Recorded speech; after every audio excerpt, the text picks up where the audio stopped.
Bismillahirrahmanirrahim. Assalamualaikum warahmatullahi wabarakatuh. Saya Vira Lailatul Jannah, NIM akhir 0117. Pembelajaran tematik di sekolah dasar oleh Faisal SPD MPD dan Steli Martalova SPD MPD. Ihwal kurikulum 2013 sekolah dasar. A. Pengertian kurikulum. Kurikulum sering dibedakan antara kurikulum sebagai rencana dengan kurikulum yang fungsional. Pengertian kurikulum dapat pula dikelompokkan ke dalam berbagai dimensi yang saling berhubungan satu sama lain. Hasan 2011 mengelompokkan pengertian kurikulum ke dalam 4 dimensi. Yang pertama, kurikulum sebagai suatu ide atau gagasan. Yang kedua, kurikulum sebagai suatu rencana tertulis. Yang ketiga, kurikulum sebagai suatu kegiatan aktivitas. Yang keempat, kurikulum sebagai suatu hasil. Pemerintah merumuskan pengertian kurikulum seperti yang tercantum dalam Undang-Undang Nomor 20 Tahun 2003 tentang Sistem Pendidikan Nasional. Kurikulum adalah seperangkat rencana dan pengaturan mengenai tujuan, isi, dan bahan pelajaran serta cara yang digunakan sebagai pedoman penyelenggaraan kegiatan pembelajaran untuk mencapai tujuan pendidikan nasional. B. Rasional perubahan kurikulum 2013 di sekolah dasar. Kurikulum merupakan suatu komponen yang dinamis dan perkembangannya untuk mencapai pembangunan yang berkelanjutan. Pembangunan berkelanjutan didefinisikan sebagai pembangunan yang memenuhi kebutuhan massa, yang memenuhi kebutuhan masa kini, tanpa mengurangi kebutuhan generasi yang akan datang. Siswa SD saat ini adalah calon-calon pemimpin dan pembimbing generasi yang akan datang. Baik buruknya generasi yang akan datang bergantung pada hasil pendidikan yang dilaksanakan sekarang. Pengembangan kurikulum diperlukan untuk meningkatkan kompetensi guru dalam memenuhi kebutuhan siswa dan masyarakat saat ini, tanpa harus mengurangi kebutuhan siswa dan masyarakat yang akan datang. Akhirnya, kurikulum yang dirumuskan sesuai dengan tantangan perkembangan zaman. Yang C. Elemen perubahan kurikulum 2013 di SD. Elemen-elemen perubahan kurikulum 2013 mencakup standar kompetensi lulusan, standar isi, standar proses, dan standar penilaian. Pada jenjang SD, aspek sikap lebih dominan diberikan dalam rangka pembentukan sikap dan karakter positif bagi siswa demi mencapai kesuksesan pada jenjang pendidikan selanjutnya. Tidak hanya itu, hal yang demikian juga dapat menjadikan siswa lebih siap dalam hidup bermasyarakat di sekitar lingkungan karena telah diajarkan bagaimana bersikap sosial yang baik melalui penanaman sikap yang diberikan. Yang D. Pembelajaran langsung dan tidak langsung pada kurikulum. Proses pembelajaran langsung adalah proses pendidikan, di mana siswa mengembangkan pengetahuan, kemampuan berpikir, dan keterampilan psikomotorik melalui interaksi langsung dengan sumber belajar yang dirancang dalam silabus dan RPP, berupa kegiatan-kegiatan pembelajaran. Dalam pembelajaran langsung, siswa melakukan kegiatan belajar mengamati, menanya, mengumpulkan, mengasosiasi atau menganalisis dan mengkomunikasikan apa yang sudah ditemukannya dalam kegiatan analisis. Proses pembelajaran langsung menghasilkan pengetahuan dan keterampilan langsung. Pembelajaran tidak langsung adalah proses pendidikan yang terjadi selama proses pembelajaran langsung, tetapi tidak dirancang dalam kegiatan khusus. Pembelajaran tidak langsung berkenaan dengan pengembangan nilai dan sikap. Berbeda dengan pengetahuan tentang nilai dan sikap yang dilakukan dalam proses pembelajaran langsung oleh mata pelajaran tertentu. Pengembangan sikap sebagai proses pengembangan moral dan perilaku dilakukan oleh seluruh mata pelajaran dan dalam setiap kegiatan yang terjadi di kelas, sekolah, dan masyarakat. Selanjutnya, hakikat pembelajaran tematik. A. Pengertian pembelajaran tematik. Pembelajaran tematik adalah pembelajaran terpadu yang menggunakan tema sebagai fokus utama. Pembelajaran tersebut memberikan pengalaman bermakna kepada siswa secara utuh. Dalam pelaksanaannya, pelajaran yang diajarkan oleh guru di SD diintegrasikan melalui tema-tema yang telah ditetapkan. Yang B. Prinsip pembelajaran tematik. Menurut Kemendikbud 2013, tematik dalam pelaksanaannya perlu memperhatikan prinsip-prinsip pembelajaran. Yang pertama, dari siswa diberitahu menuju siswa memberitahu. Yang kedua, dari guru sebagai satu-satunya sumber belajar menjadi belajar berbasis aneka sumber belajar. Ketiga, dari pendekatan tekstual menuju proses sebagai penguatan penggunaan pendekatan ilmiah. Yang keempat, dari pembelajaran berbasis konten menuju pembelajaran berbasis kompetensi. Yang kelima, dari pembelajaran parsial menuju pembelajaran terpadu. Yang keenam, dari pembelajaran yang menekankan jawaban tunggal menuju pembelajaran dengan jawaban yang sebenarnya multidimensi. Ketujuh, dari pembelajaran verbalisme menuju keterampilan aplikatif. Yang kedelapan, peningkatan dan keseimbangan antara keterampilan fisik dan keterampilan mental. Kesembilan, pembelajaran yang mengutamakan pembudayaan dan pemberdayaan siswa sebagai pembelajar sepanjang hayat. Yang kesepuluh, pembelajaran yang menerapkan nilai-nilai dengan memberi teladan, membangun kemauan, dan mengembangkan kreativitas siswa dalam proses pembelajaran. Selanjutnya yaitu nomor 11, pembelajaran berlangsung di rumah, di sekolah, dan di masyarakat. Nomor 12, pembelajaran menerapkan prinsip bahwa siapa saja adalah guru, siapa saja adalah siswa, dan di mana saja adalah kelas. Yang ke-13, pemanfaatan teknologi informasi dan komunikasi untuk meningkatkan efisiensi dan efektivitas pembelajaran. Dan yang terakhir yaitu pengakuan atas perbedaan individual dan latar belakang sosial budaya. Yang C, struktur kurikulum di SD. Struktur kurikulum menggambarkan konseptualisasi konten kurikulum dalam bentuk mata pelajaran, posisi konten atau mata pelajaran dalam kurikulum, distribusi konten atau mata pelajaran dalam satu semester atau 1 tahun, beban belajar untuk mata pelajaran, dan beban belajar per minggu untuk setiap siswa.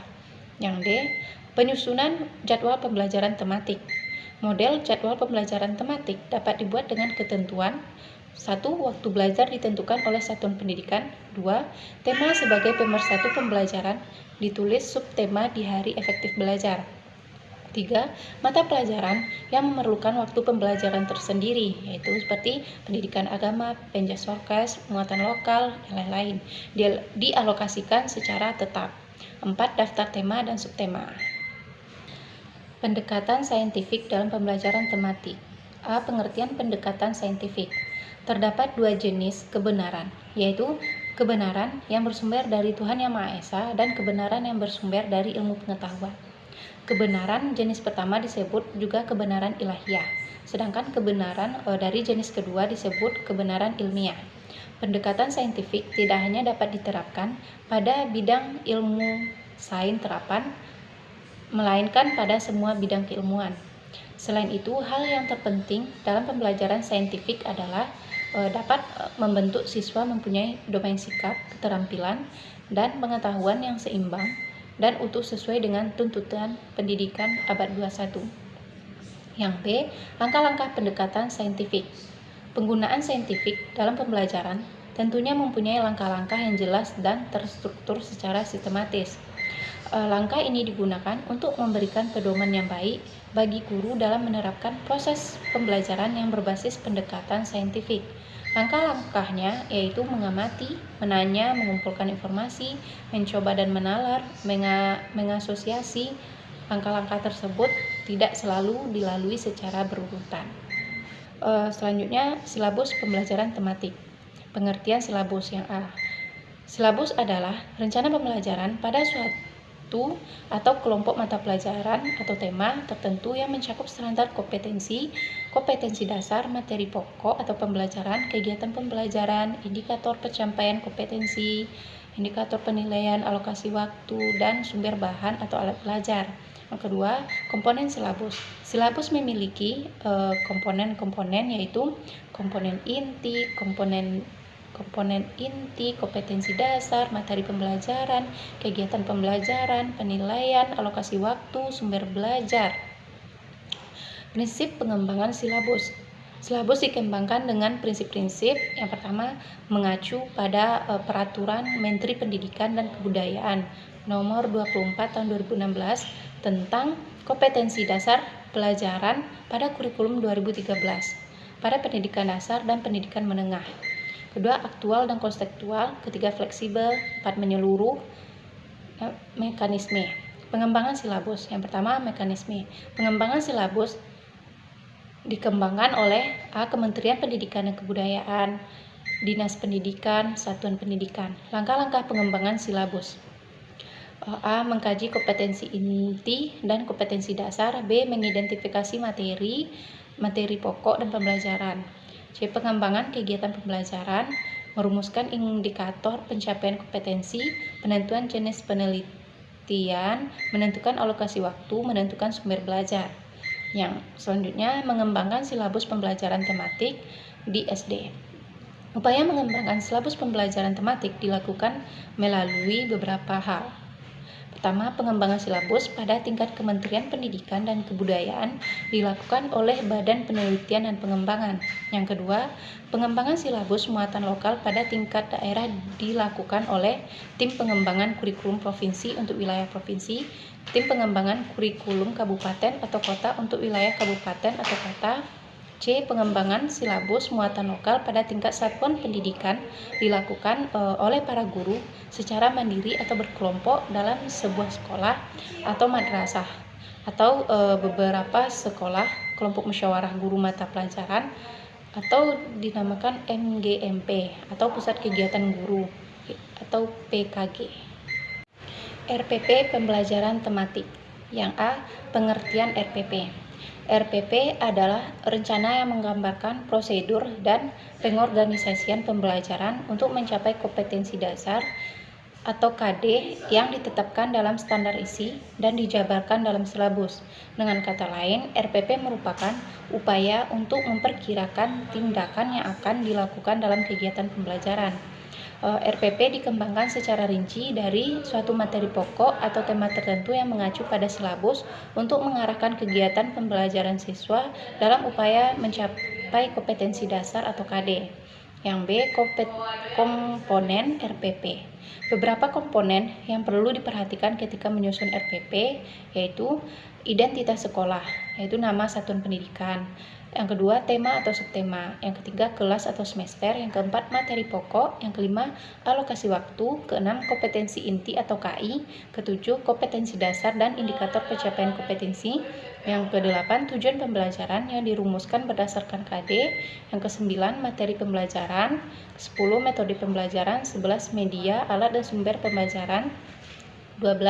Langkah-langkah kegiatan pembelajaran mencakup pendahuluan, kegiatan inti dan penutup, serta yang terakhir itu penilaian. C. Prinsip pengembangan RPP. Kemendikbud 2013 menjelaskan bahwa terdapat beberapa prinsip dalam pengembangan RPP. Prinsip-prinsip pengembangan RPP yang perlu diperhatikan yaitu yang pertama, RPP disusun guru sebagai terjemahan dari ide kurikulum dan berdasarkan silabus yang telah dikembangkan di tingkat nasional ke dalam bentuk rancangan proses pembelajaran untuk direalisasikan dalam pembelajaran. Yang kedua, RPP dikembangkan guru dengan menyesuaikan apa yang dinyatakan dalam silabus dengan kondisi di satuan pendidikan, baik kemampuan awal siswa, minat, motivasi belajar, bakat, potensi, kemampuan sosial, emosi, gaya belajar, kebutuhan khusus, kecepatan belajar, latar belakang budaya, norma, nilai, dan lingkungan siswa. 3. Mendorong partisipasi aktif siswa. 4. Sesuai dengan tujuan kurikulum 2013 untuk menghasilkan siswa sebagai manusia yang mandiri dan tidak berhenti belajar. Proses pembelajaran dalam RPP dirancang dengan berpusat pada siswa untuk mengembangkan motivasi minat, rasa ingin tahu, kreativitas, inisiatif, inspirasi, kemandirian, semangat belajar, keterampilan belajar, dan kebiasaan belajar. Kelima, mengembangkan budaya membaca dan menulis. Yang keenam, proses pembelajaran dalam RPP dirancang untuk mengembangkan kegemaran membaca, pemahaman beragam bacaan, dan berekspresi dalam berbagai bentuk tulisan. Ketujuh, memberikan umpan balik dan tindak lanjut. Kedelapan, RPP memuat rancangan program pemberian umpan balik positif, penguatan, pengayaan, dan remedial. 9. Keterkaitan dan keterpaduan. 10. RPP disusun dengan memperhatikan keterkaitan dan keterpaduan antara KI dan KD, materi pembelajaran, kegiatan pembelajaran, penilaian, dan sumber belajar dalam satu keutuhan pengalaman belajar. 11. Menerapkan teknologi informasi dan komunikasi. 12. RPP disusun dengan mempertimbangkan penerapan teknologi, informasi, dan komunikasi, serta terintegrasi sistematis dan efektif sesuai dengan situasi dan kondisi. D. Mekanisme pengembangan RPP. Penyusunan RPP tematik idealnya dilakukan dengan tahapan berikut. 1. Menentukan tema yang akan dikaji bersama siswa. 2. Memetakan KD dan indikator yang akan dicapai dalam tema-tema yang telah disepakati. 3. Menetapkan jaringan tema. 4. Menyusun silabus tematik. 5. Menyusun RPP pembelajaran tematik. Yang E. Mengembangkan RPP pembelajaran tematik di SD. Upaya mengembangkan RPP pembelajaran tematik dapat dilakukan dengan berpedoman pada format yang diberikan oleh Kemendikbud 2014.